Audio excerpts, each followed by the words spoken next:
भागवत में परम धर्म का निरूपण किया गया। ये परम धर्म क्या है? परम धर्म है कृष्ण कथा। भैया, संसार की व्यथा मिटाने की यदि किसी में सामर्थ्य है तो वो केवल भगवान की कथा में है। बाकी जितना जो कुछ आप सुनते हो वो तो सब व्यथा है, और परमात्मा के नाम की चर्चा जहां होती है वही सत्य कथा है। और देखो इसकी विशेषता कितनी बड़ी बताई है। कहीं कथा हो रही है और आपके मन में ये भाव आया कि कथा हो रही है, चलो आज तो कथा सुन के आते हैं, तो जैसे ही आपने मन में संकल्प किया कि आज तो कथा सुन के आते हैं, तैसे ही भगवान नारायण आपके हृदय में आकर के बैठ जाते हैं। और बैठ नहीं जाते हैं, व्यास जी ने केवल बैठना नहीं लिखा, उन्होंने लिखा सद्य हृदय अवरुध्यते। सद्य माने शीघ्र ही, तत्क्षण, उसी क्षण। हृदय माने हृदय में, अवरुध्यते माने आकर के अटक जाते हैं। कब? बोले तत्क्षणात्, उसी क्षण। सद्यो हृदयवरुध्यते त्रिकृतिभिः शुश्रूषुभिस्तत्क्षणात्। ऐसी ये कथा है। जिनको न स्वर्ग चाहिए, न वैकुंठ चाहिए, न मुक्त चाहिए, न भुक्त चाहिए, जो निष्कामी संत हैं, उन संतों के जानने योग्य जो परम धर्म है वह कृष्ण कथा है। ये जो कृष्ण कथा का वर्णन श्रीमद् भागवत कथा में है, वह कथा है कैसी? उस कथा से होता क्या है, कैसी है, उसके विषय में बताया। शिवदम शिवम कल्याणम ददाती शिवदम। कल्याण करने वाली है ये कथा। और कैसी है? बोले तापत्र्योन्मूलनम, त्रयाणाम तापानाम उन्मूलनम विनिष्टीकरणम। 3 प्रकार के ताप होते हैं ना, दैहिक, दैविक और भौतिक। दैहिक, दैविक, भौतिक तापा राम राज्य काहू नहीं व्यापा। तो ये जो 3 प्रकार के ताप होते हैं, इन 3 प्रकार के तापों को नष्ट करने की सामर्थ्य किसमें है? बोले कथा में है। शिवदम तापत्र्योन्मूलनम, ऐसी ये जो कथा है, इस कथा का आश्रय जो ले लेता है महाराज, उसका कल्याण हो जाता है। बोले भक्तवत्सल भगवान की जय। ये बताओ भैया, ये जो कथा है श्रीमद् भागवत महापुराण की कथा, ये प्राप्त कैसे हुई? है क्या चीज? ये आई कैसे यहां तक? तो क्या चीज है उसके विषय में 3रे श्लोक में बहुत सुंदर वर्णन किया गया है कि निगम कल्पतरोर गलितम फलम सुख मुखाद मृतद्रव संयुतम पिबत भागवतम रसमालयम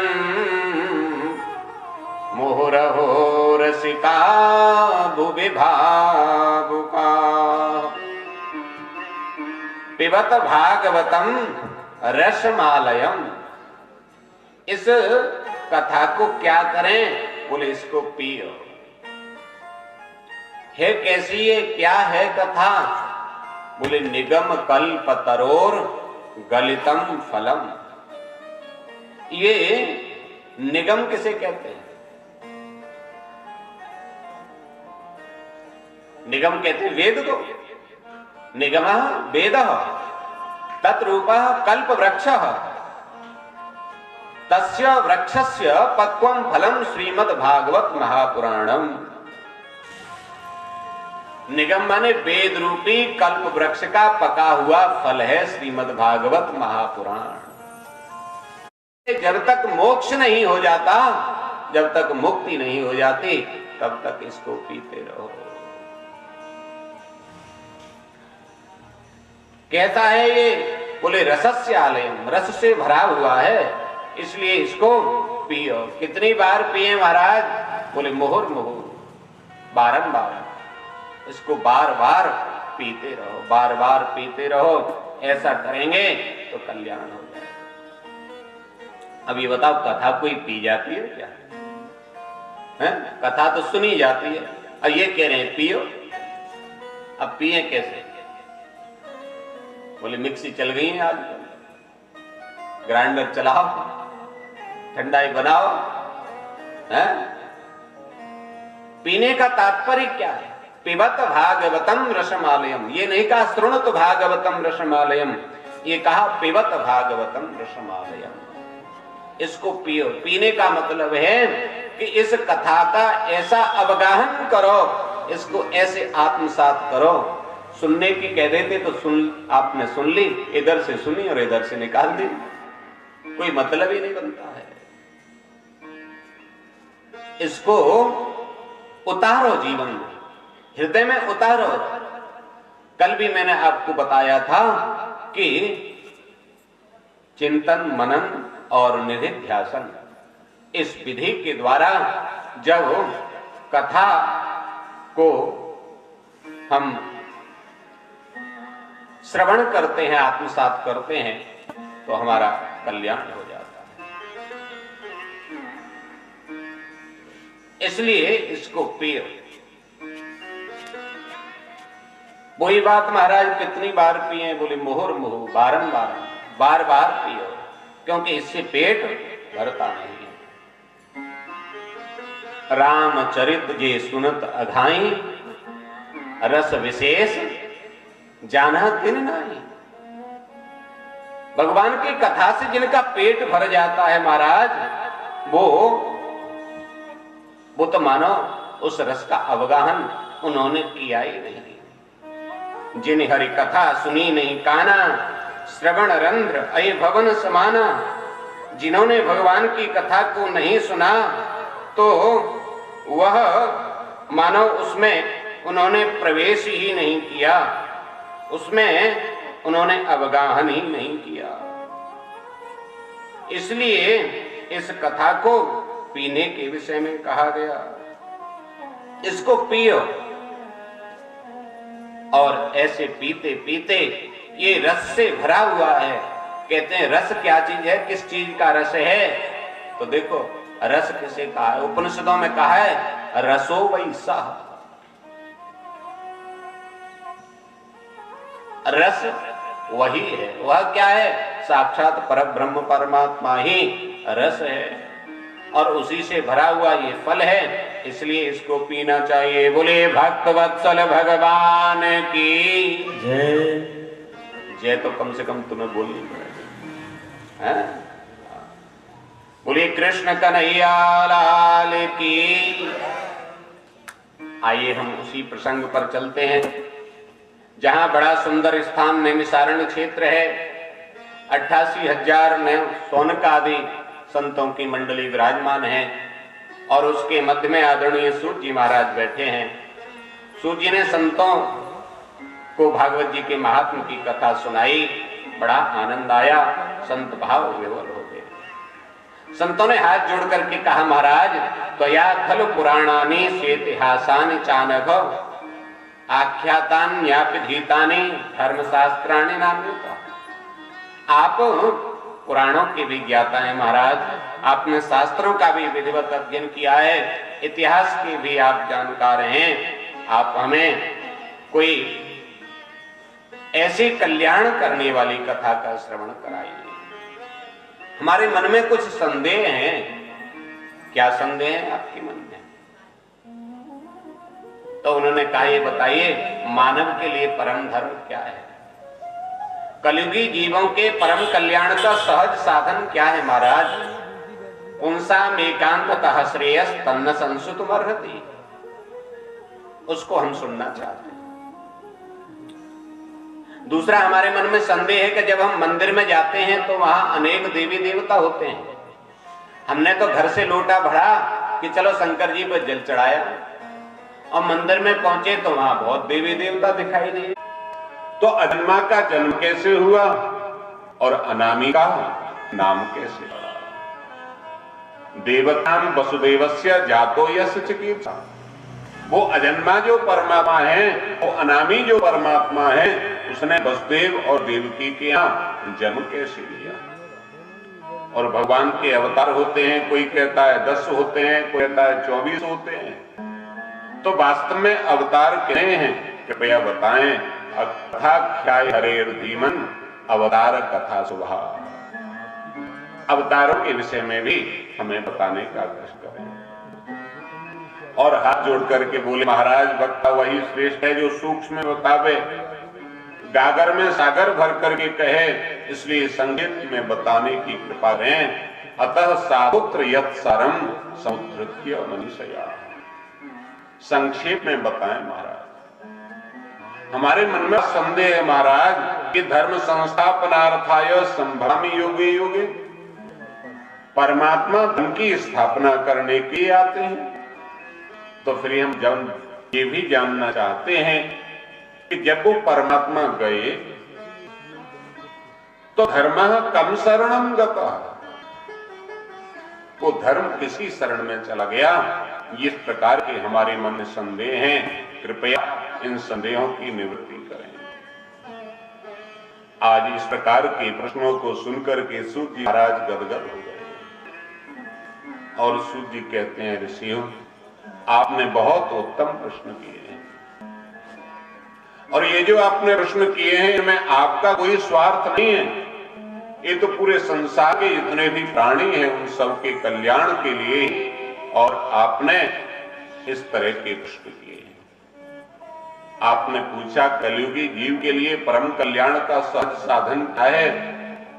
तो सूत जी महाराज बताते हैं कि सबई पुंसाम परो धर्मो यतो भक्तिरधोक्षजे अहेतुक्य प्रतिहता ये आत्मा संप्रसीदति।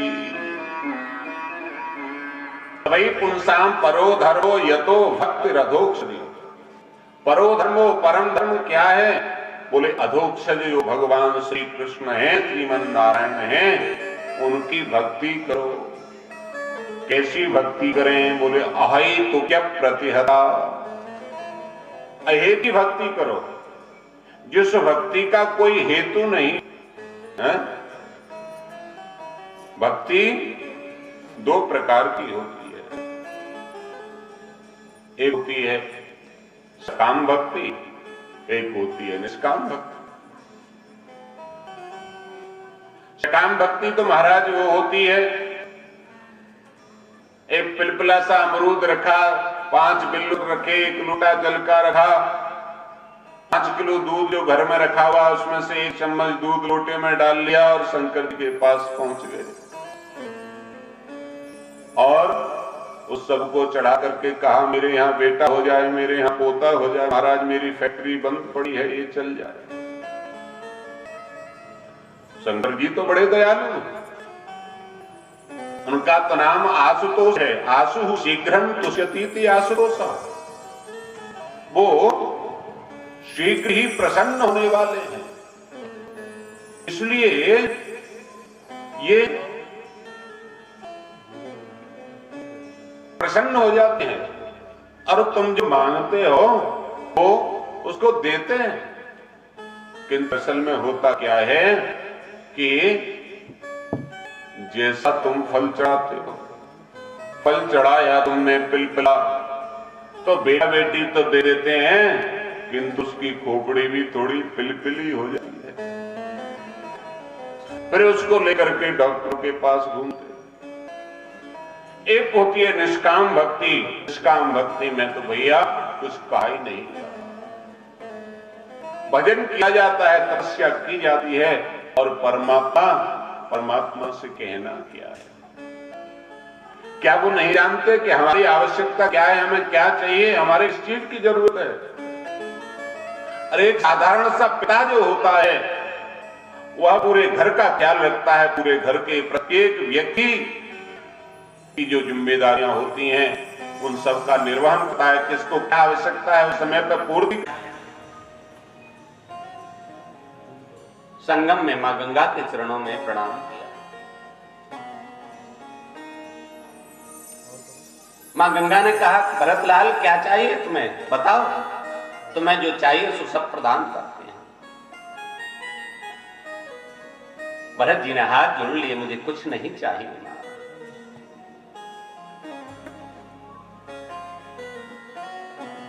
अर्थ न धर्म न काम रुचि गति न चाहूं निर्वाण। मां यदि आप संतुष्ट हैं, मुझे कुछ देना ही चाहते हैं, तो एक ही वर प्रदान करें कि जन्म जन्म रति राम पद यह वरदान हुआ। जन्म जन्मांतर युग युगांतर मेरी प्रीति भगवान श्री राम के चरणों में हो जाए, यही आप आशीर्वाद प्रदान करें। न मुझे धर्म चाहिए, न मुझे अर्थ चाहिए, मां मुझे चाहिए तो मुझे मेरा राम चाहिए। प्रहलाद जी महाराज से भगवान नरसिंह प्रकट होकर के कहते हैं, प्रहलाद बताओ क्या चाहिए। आज प्रहलाद जी भी हाथ जोड़ लेते हैं, कहते हैं भगवान यदि आप कुछ देना ही चाहते हैं तो एक ही आशीर्वाद दें कि जीवन में कभी कुछ मांगने का भाव ही उत्पन्न न हो।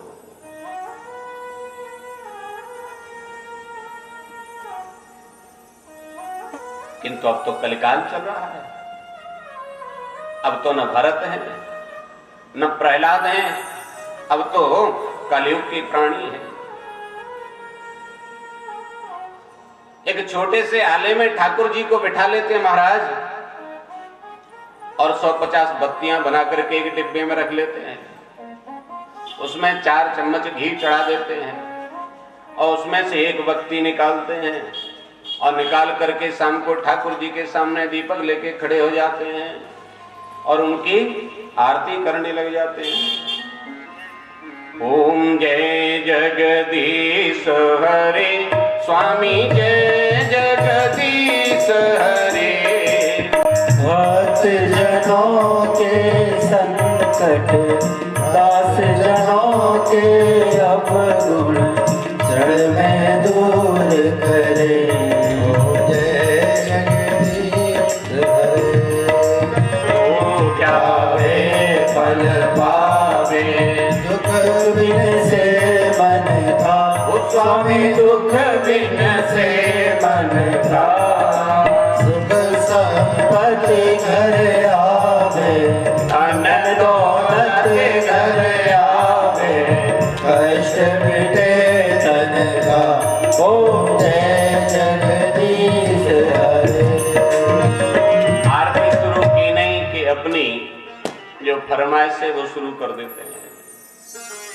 सुख संपत्ति घर आवे, धन दौलत घर आवे, कष्ट मिटे तन का। महाराज जितनी भी पड़ोसी की जो संपत्ति है वो सब मुझे ही मिल जाए। और इतने पर भी लास्ट में हाथ जोड़ लेती हैं, सफाई देते हैं, ठाकुर जी हमारा कुछ नहीं है, जो कुछ है सब तुम्हारा है। तन मन धन और जीवन सब कुछ है तेरा।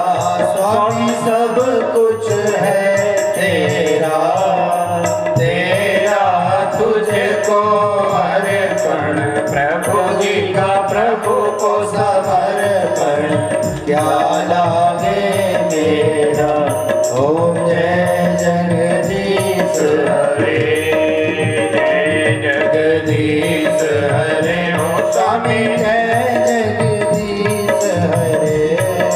भक्त जनों के संकट, दास जनों के संकट जड़ में दूर करे। ओम जय जगदीश हरे।